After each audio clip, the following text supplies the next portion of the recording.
Hello दोस्तों। Welcome to finance with Rishabh. XRP का जो केस चल रहा है उसमें एक बहुत बड़ा अपडेट आया।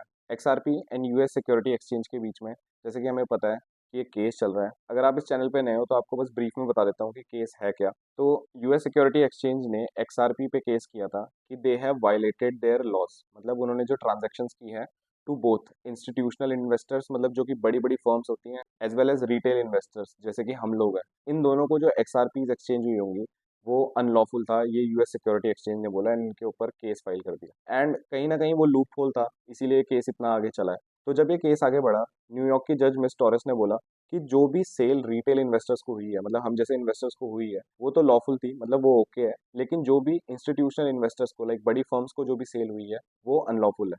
तो ये केस आगे बढ़ा। एंड अप्रैल में मैंने एक वीडियो डाली थी, आपको आई बटन पे आ जाएगी, वहाँ पे भी मैंने इसका अपडेट दिया था। अभी लेटेस्ट जो हियरिंग हुई है उसका अपडेट मैं आपको इस वीडियो में दूंगा। तो लेट्स गेट इनटू इट। अप्रैल में केस की हियरिंग से स्टार्टिंग से ही जो एसईसी है, मतलब यूएस का सिक्योरिटी एक्सचेंज कमीशन है, उनका स्टांस फिक्स था कि हमें $2 बिलियन की पेनल्टी लगानी है एट रिपल या एक्सआरपी के ऊपर। $2 बिलियन की पेनल्टी लगानी है, जबकि एक्सआरपी ने एक प्रपोजल दिया कि हम $10 मिलियन आपको दे पाएंगे। मतलब 2 बिलियन के एक्सचेंज में 10 मिलियन, जो कि 0.5% भी नहीं है 2 बिलियन का। तो अभी लेटेस्ट हियरिंग में जो सिक्योरिटी एक्सचेंज है यूएस का, उसने इसको सिरे से नकार दिया है कि हम इतना लो अमाउंट एक्सेप्ट नहीं करेंगे। एंड दे हैव सजेस्टेड कि एक्सआरपी को $2 बिलियन के अराउंड अबाउट ही कोई अमाउंट देना चाहिए, मतलब 2 बिलियन से थोड़ा बहुत ऊपर नीचे चलेगा, एंड ये काफ़ी कम है। एंड यूएस के सिक्योरिटी एक्सचेंज का ये कहना था कि अगर हम इतने कम अमाउंट में ये केस सेटल कर लेंगे तो it would encourage other crypto assets कि वो भी ये सेम प्रोसेस फॉलो करें एंड थोड़ी बहुत पेनल्टी देके निकल जाए, क्योंकि रिपल ने यहाँ पे काफ़ी अच्छा धंधा तो किया ही था इसको सेल करके।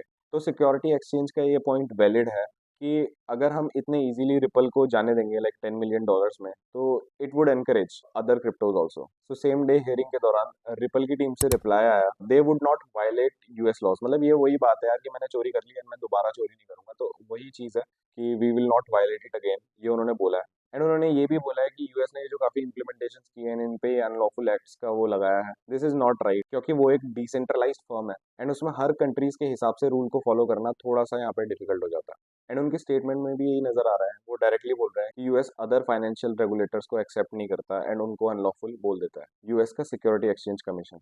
अब देख लेते हैं कि मार्केट में क्या है। सबसे पहले देखते हैं सीएफजीआई इंडिकेटर। हमने पहले भी बात की है crypto fear and greed market index, मतलब क्रिप्टो की मार्केट में पर कॉइन, हर कॉइन के लिए किसी भी पर्टिकुलर कॉइन का आप देख सकते हो कितना फियर है, कितनी ग्रीड है, मतलब मार्केट में उसके हिसाब से सेंटिमेंट क्या है।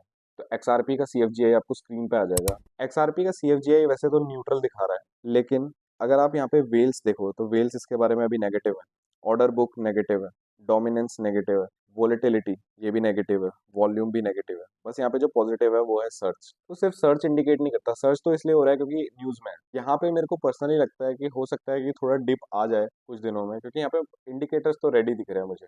अब यहाँ पे एक लॉजिकल चीज सोचें तो मार्केट कैप जो एक्सआरपी का है वो 28 से $30 बिलियन है, 28 to 30 बिलियन है। एंड यूएस के सिक्योरिटी एक्सचेंज ने जितनी इन पे पेनल्टी लगाई है दैट इज $2 बिलियन, मतलब इनको ऑलमोस्ट ऑलमोस्ट 6 से 7% देना पड़ेगा इनकी मार्केट कैपिटलाइजेशन का।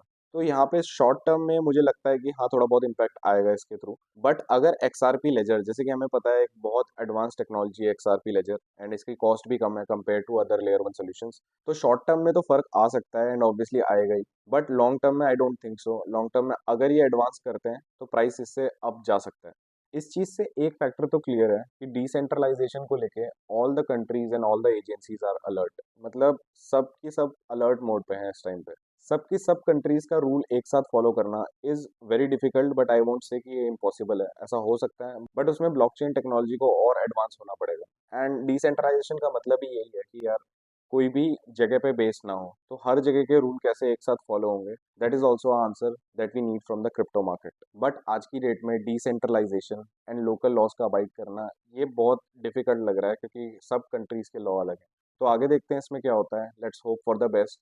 अगर आपको वीडियो पसंद आया तो प्लीज़ लाइक द वीडियो, आप चैनल पे नए हैं तो please subscribe the channel. Thank you so much.